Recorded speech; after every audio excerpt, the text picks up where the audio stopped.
The complete work of Swami Vivekananda, Volume 6, Section 3. Hinduism and Sri Ramakrishna. By the word Shastra, the Vedas without beginning or end are meant. In matter of religious duty, the Vedas are the only capable authority. The Puranas and other religious scriptures are all denoted to the word Smritis, and their authority goes so far as they follow the Vedas and do not contradict them. Truth is of two kinds. First, that which is cognizable by the five ordinary senses of man, and by reasoning based thereon. Second, that which is cognizable by the subtle supersensuous power of yoga. Knowledge acquired by the first means is called science, and the knowledge acquired by second means is called Vedas. The whole body of supersensuous truth, having no beginning nor end, and called by the name of the Vedas, is ever existence or ever existent. The Creator Himself is creating, preserving, and destroying the universe with the help of the truths. The person in whom this supersensuous power is manifested is called as Rishi, and the supersensuous truths which he realizes by his power are called the Vedas. This Rishihood, this power of supersensuous perception of Vedas is real religion. And so long as this does not develop in the life of an initiate, so long in religion, a mere attempt word or mere empty word to him. And it is to be understood that he has not taken at the first step in religion. The authority of Vedas extend to all ages, claims and persons. That is to say, their application is not confined to any particular place, time, or person. The Vedas are only exponent of the universal religion. Although the supersensuous visual or vision of truth is to be met with in some measure in our Puranas and Itihas, and the religious scriptures of other races, still the fourfold scripture known among the Aryan race as the Vedas been the first, the most complete and the most undistorted collection of the spiritual truth. Desire to occupy the highest place among all scriptures, command the respect of all nations of the earth, and furnish the rationale of all their respective scriptures.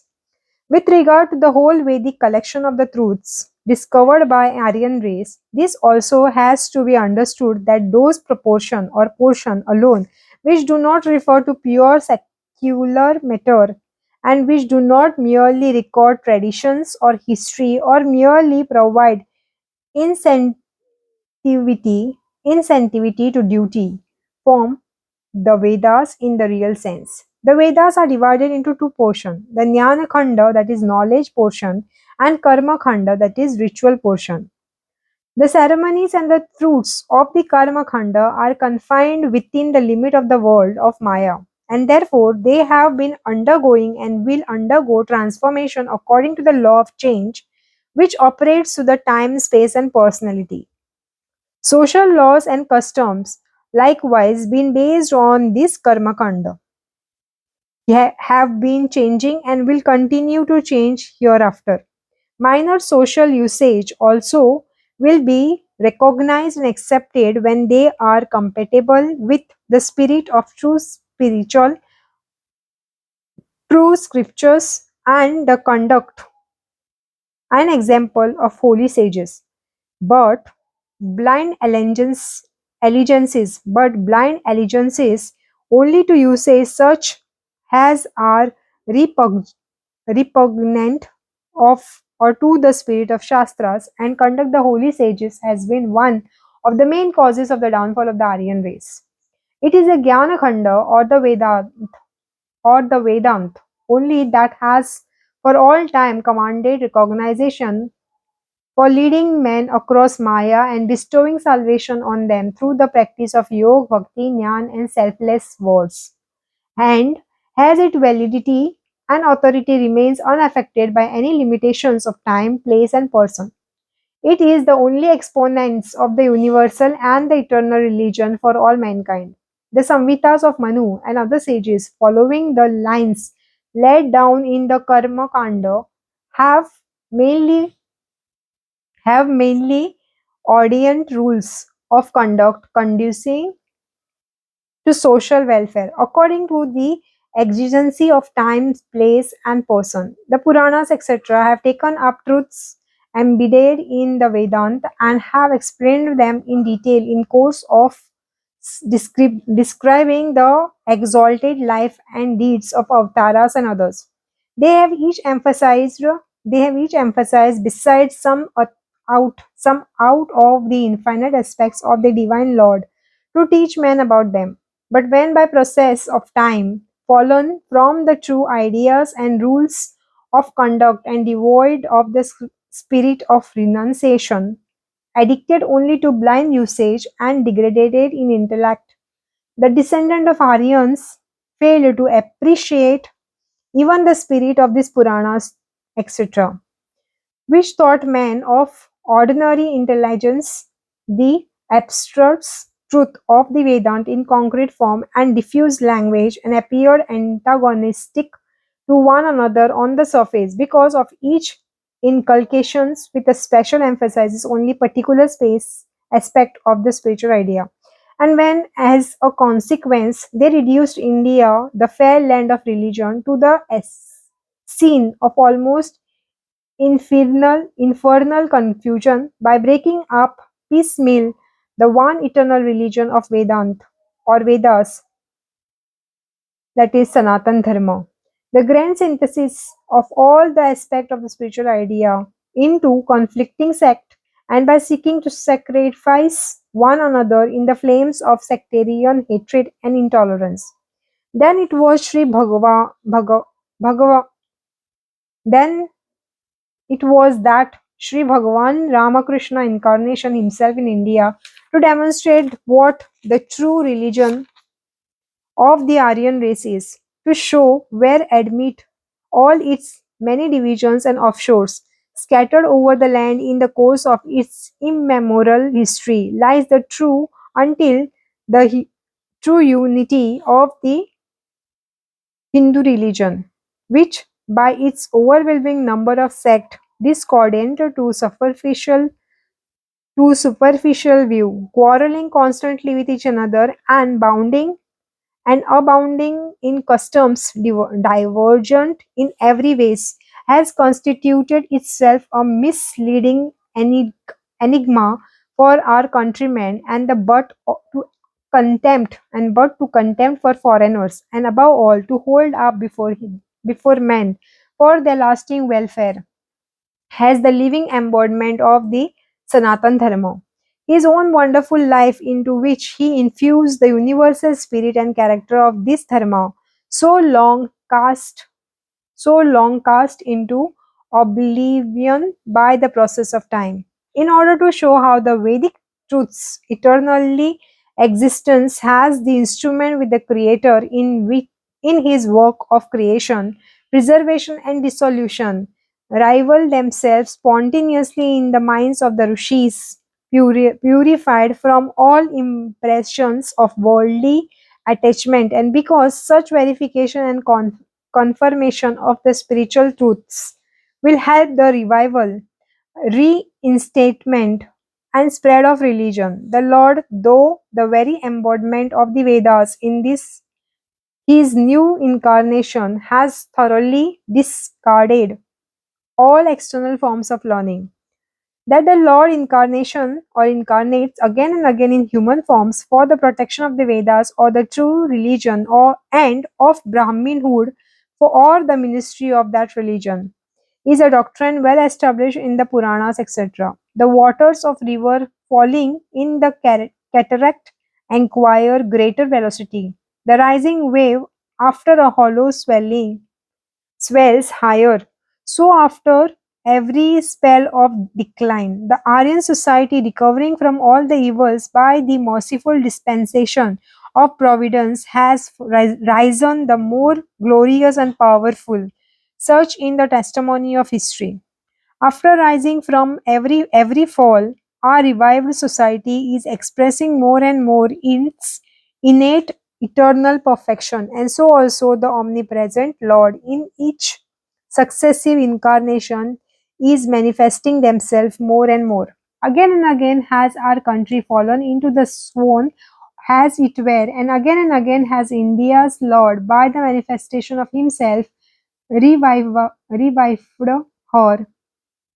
But greater than the present deep, dismal night, now almost over, no pall of darkness had ever before evolved his holy land of ours, this holy land of ours, and compare with the depth of his fall. All previous falls appear like little hoof mark.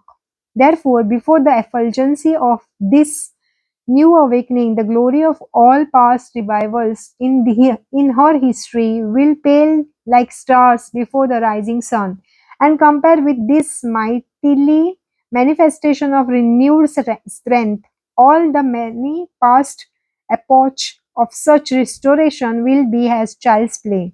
The various constitute ideas of religion eternal during its present state of decline have been lying scattered here and there for want of competent men to realize them. Some been some been preserved pa- partially among small sects and some completely lost. But strong in the strength of this new spiritual renunciations, men, after reorganizing these scattered and disconnected spiritual ideas, will be able to comprehend and practice them in their own life, and also to recover from oblivion those that are lost, and has the sure pledge of this glory future, or this glorious future, the all merciful Lord has manifested in the point of completement or completeness in revivation or revelation. Its synthetic harmonizing of all ideas and its promoting of every spheres of spiritual culture surpasses the manifestation of all past ages. So at the very dawn of this momentous epoch and reconciliation of all aspects and ideas of religions, thoughts and worship is being proclaimed. This boundless, all embracing idea had been lying inherent but so long concealed in the religion eternal and its scriptures, and now rediscovered it, been declared to humanity in the trumpet voice. This epochal new dispensation is the harbinger of great good to the whole world, especially to India, and the inspired of this dispensation, Sri Bhagwan Ramakrishna, is the reformed and remodeled manifestation of all the past great epoch makers in religion. O men, O men, have faith in this and lay it into your heart. The dead never returns, the past night does not reappear, a spent up tide wave does not rise anew, neither does man inhabit the same body over again. So, from the worship of the dead past, O man, we invite you to the worship of the living present. From the regretful brooding over bygones, we invite you to the activities of the present, from the vast or from the waste of energy in retracing lost and demolished pathways. We call you back to abroad new laid highways, lying very clear. He that is wise, let him understand. Of that power which at the first or very first impulses has rose distance echo from all the four quarters of globe, conceived in your mind the manifestation in its fullest, and discarding all idle misgivings, weaknesses, and the jealousiest characteristic of enslaved people, and come and help in the turn of this mighty wheel of new dispensation, with the conviction firmly rooted in your heart that you are the servant of Lord, this children or his children, helper in the fulfillment of his purpose. Enter the arena of work. Translated from Bengali.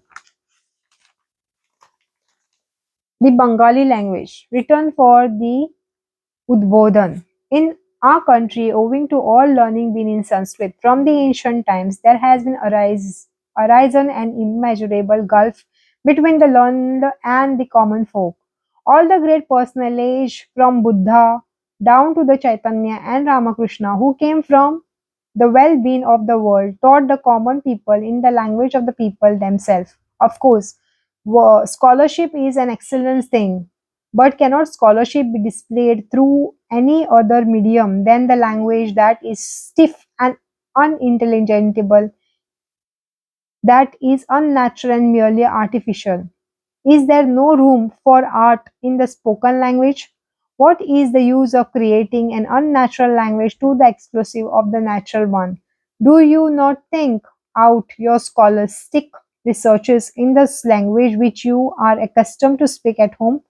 Why then do you introduce such a queer and unwieldy thing when you proceed to put them in black and white?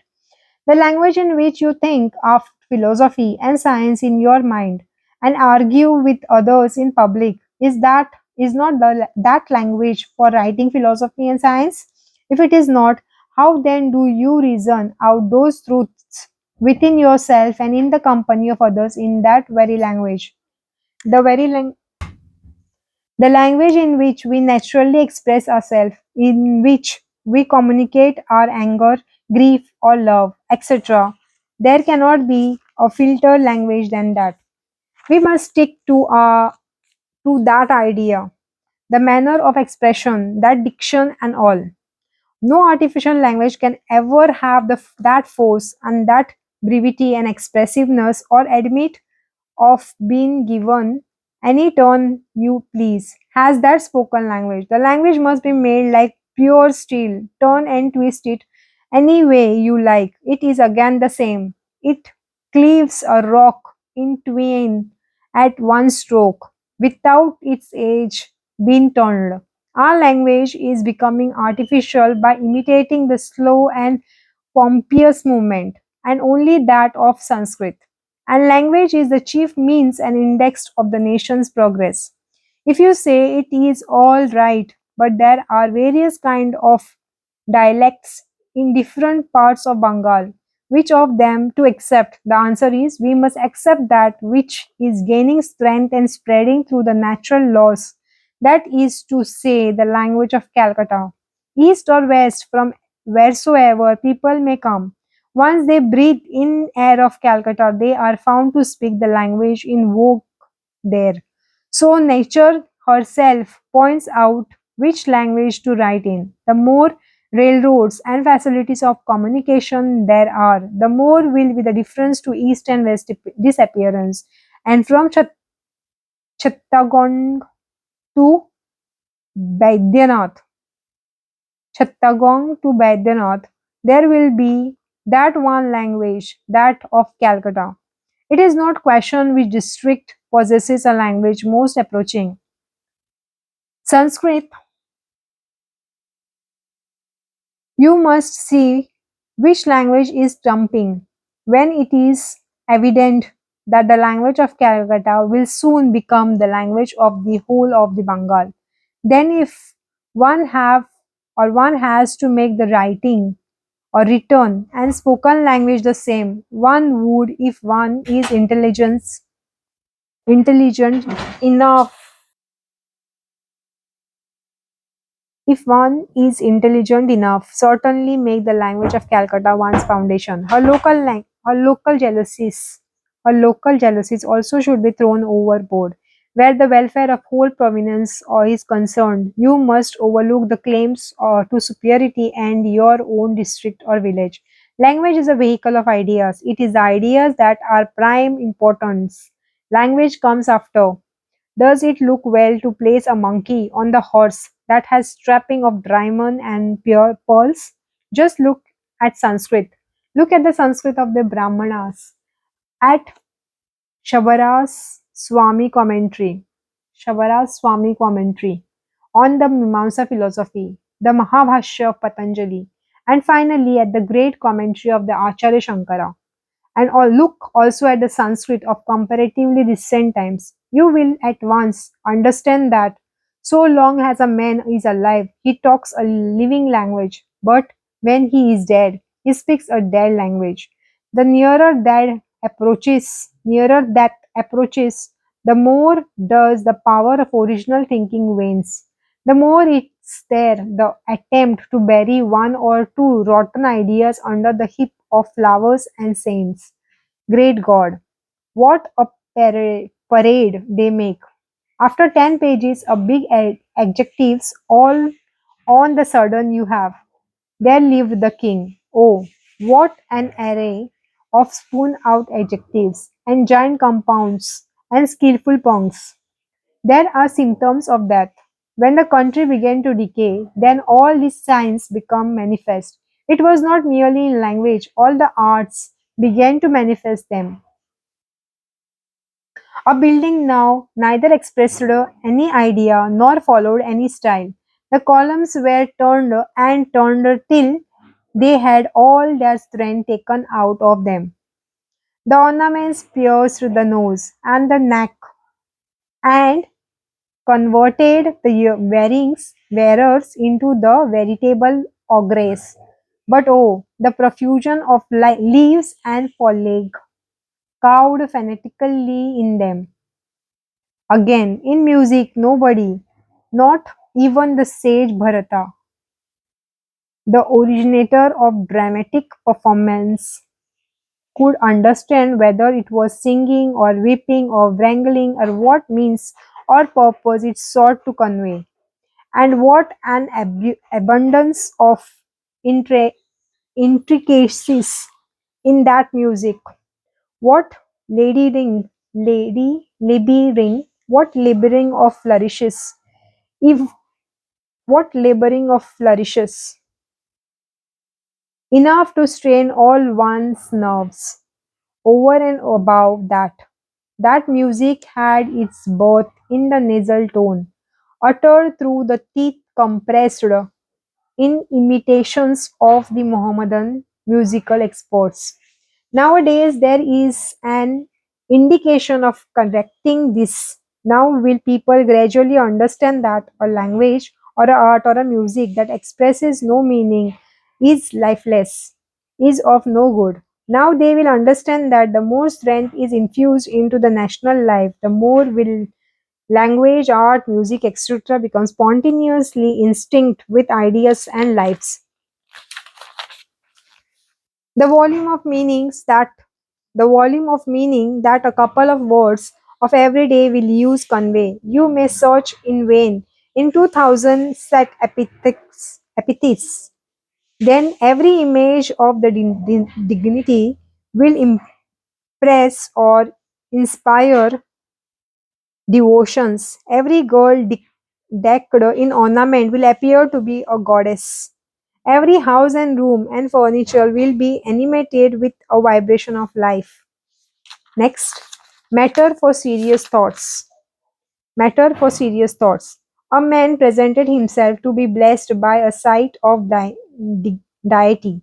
He had an excess of joy and devotion at the sight, and perhaps to pay back the good he received, he burst out into the song in one corner of the hall, reclining, reclining against a pillar was Chobej dozing.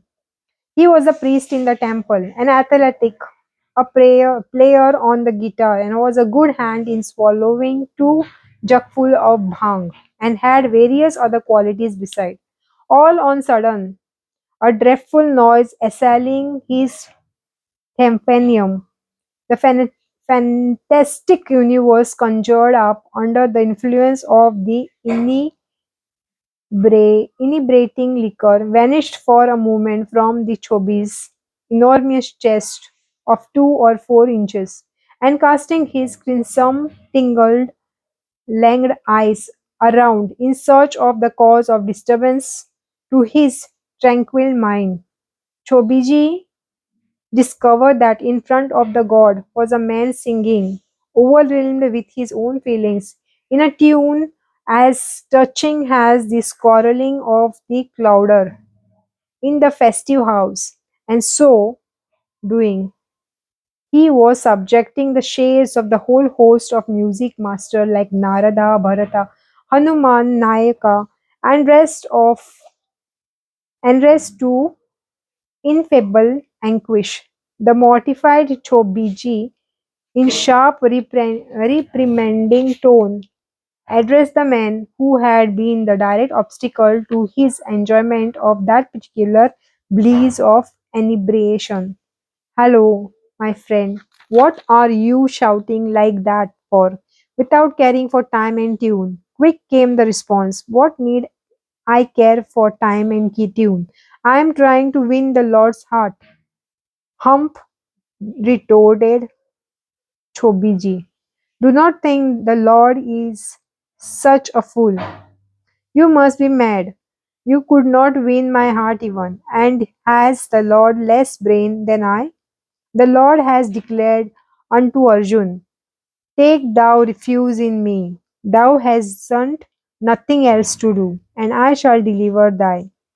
Bolachan is mighty glad to hear this from some people.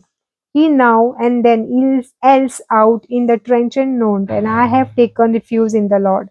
I shall not have to do anything further.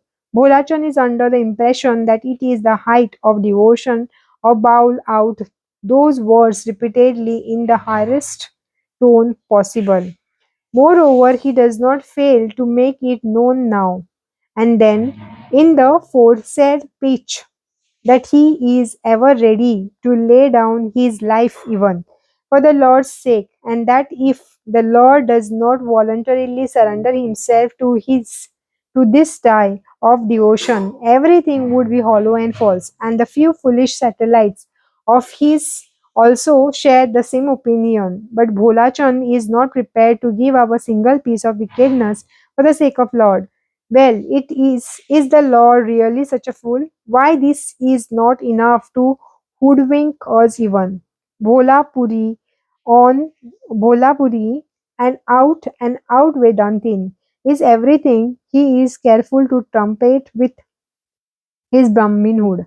If all people are about to starve for food around Bolapuri, it does not touch him even in the least. He expounds the unsubstantial of pleasure and pain. If through disease or affliction or starvation people die by the thousand, what matters even that to him? He at once reflects on the mortality of the soul. If the strong overpower the weak, even kill them before his own eyes, Bolapuri is lost in the profound depth of the meaning of the spiritual dictum. The soul neither kills nor is killed. He is exceedingly averse to action of any kind. If hard presses, he replies that he finished all actions in his previous birth, but Bholapuri realization of utility or unity of self suffers a terrible check when he is hot in one point. When there is some anomaly in the completeness of his bhiksha, or when the householders is unwilling to offer him worship according to his expectations, then in the opinion of the Puriji, there are no more despicable creatures on earth than householders, and he is at a loss to make out why the village that failed to offer adequate worship to him should, even for a moment, add to the world's burden. He too has evidently thought the Lord more foolish than ourselves.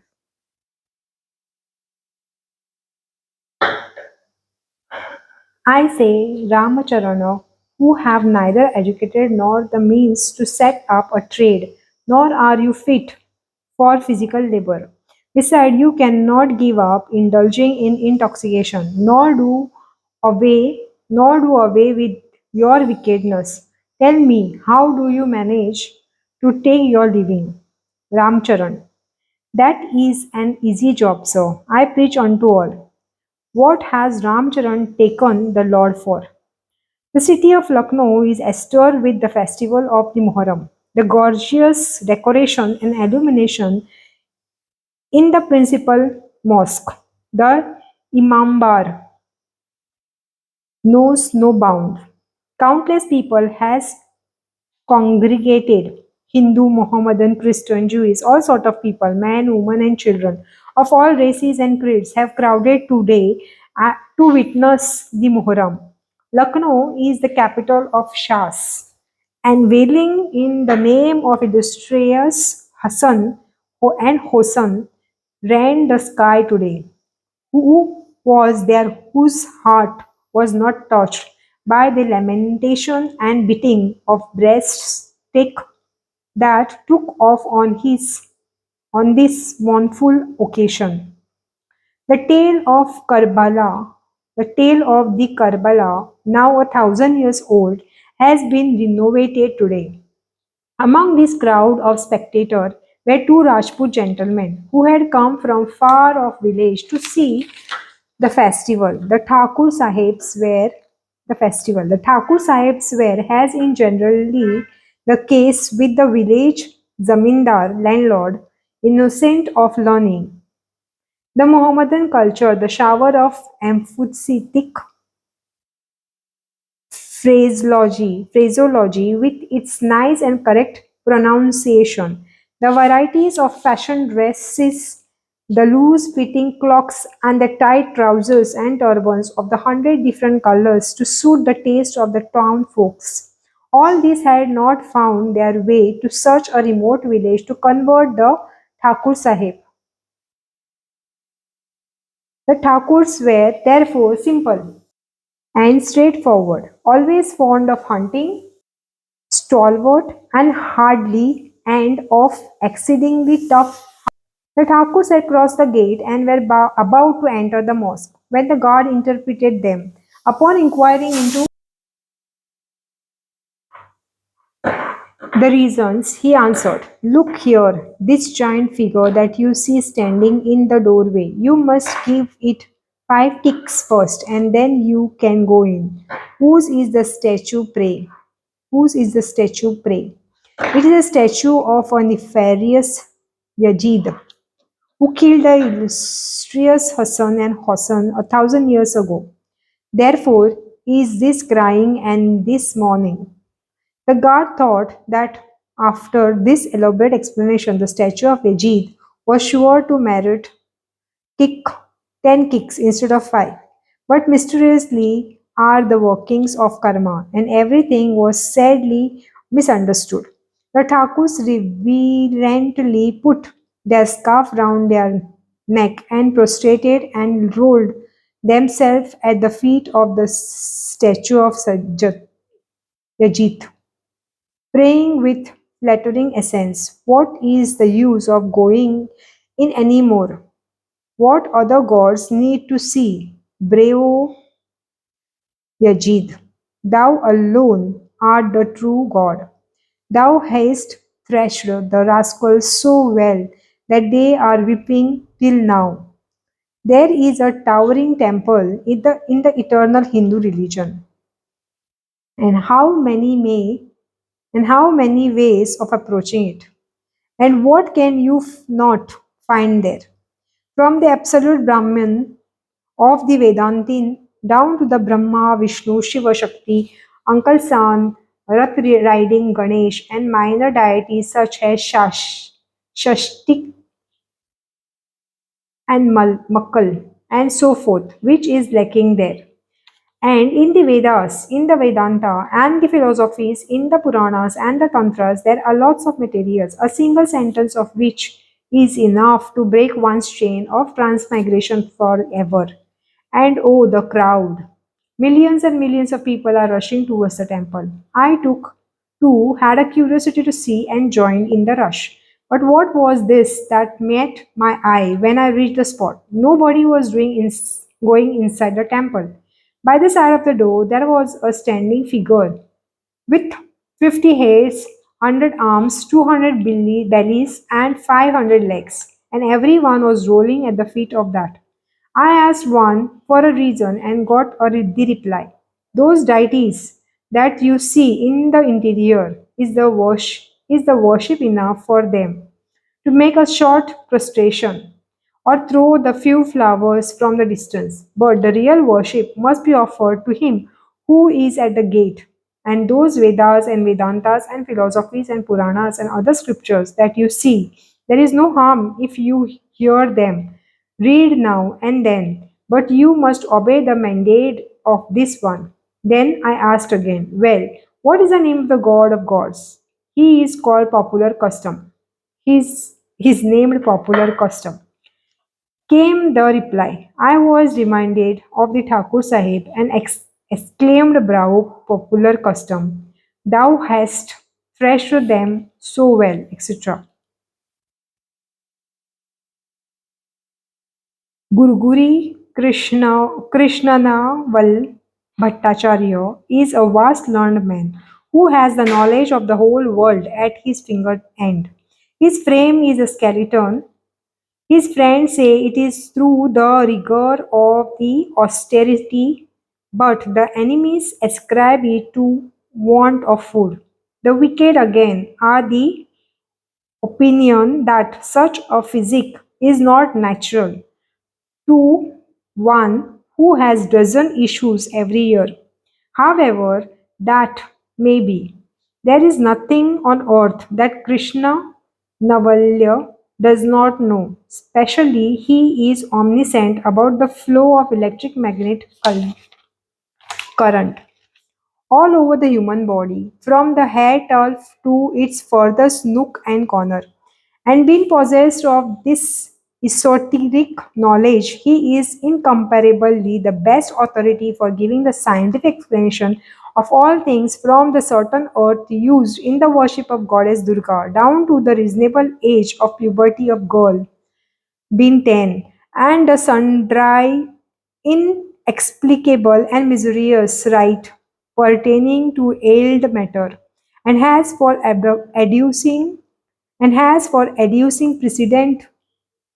Well, he has made the thing so clear that even boys could understand it. There is, forsooth, no other land for religion than India, and within India itself, none but the Brahmins have the qualification for understanding religion, and among Brahmins, to all other excepting the Krishna Navalya family are has nothing, and of this later again, Gurguri has the preeminent claim.